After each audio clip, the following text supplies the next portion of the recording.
Diving from above, moon hovering low, a serpent appeared. Giant black dragon, gleaming red face. He brought me ashore into his cavern. It was just like death. I walked in slowly through the conventions. That's when I saw his burning heart. At the beginning of this album, it was really supposed to be just an expression of some of the deepest feelings that I had that I was scared of or that were causing me great pain, and trying to use the music to transmute it into a form of beauty. That foundation has stayed the same. Basically, my motto with this project is keep it simple, keep it pure. I began really seriously recording this album in 2016. And the first two songs, especially, I had to re-record and clean up over and over again because basically I kept getting better at production and would go on to make a new song, go back, and then realize that the old song didn't sound as good. So with the span of about 2 years, a lot can change as far as the quality of my production and also in just being more comfortable with my singing voice and doing a better job with my instrumentation.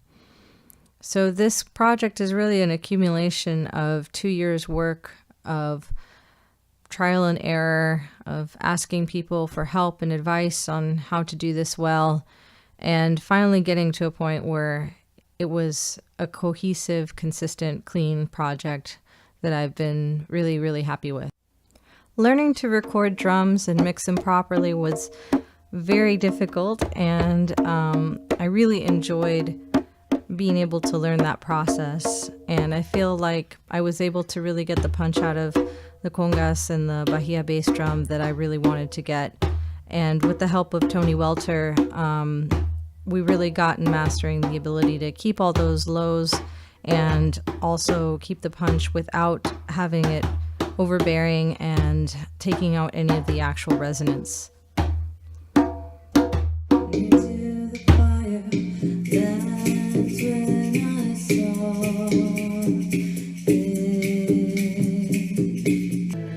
Then our towers cave and crashed. Our foundation wasn't built to last. Music and nature for me go hand in hand. I get a lot of inspiration from nature, and I really need it on a regular basis in order to feel centered and grounded. The only thing that makes me feel like I'm in nature is creating either music or art, but definitely music because it's an all-engulfing experience, and the endorphins that I get off of it are very similar to some of the ways that I've felt at the most majestic sites that I've ever backpacked or camped at. Busyness is just distraction disguised as productiveness.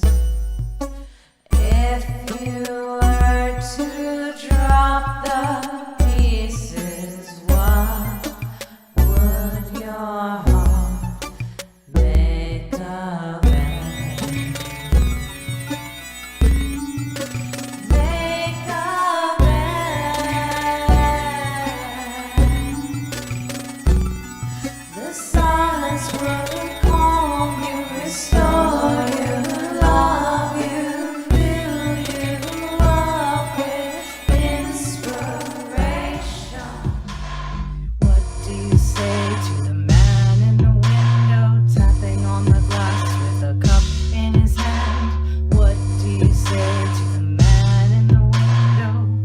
Since the completion of the recording and mastering of this album, I've been finding ways to incorporate my previous project, Wet Mango, that I've been doing for about a decade, which is a really much harder beat-driven project, electronic beat-driven project. and combine it or crossbreed it with this tree skeleton project. And so this is an example of one of the ways that I've been able to find the two things to merge in harmony.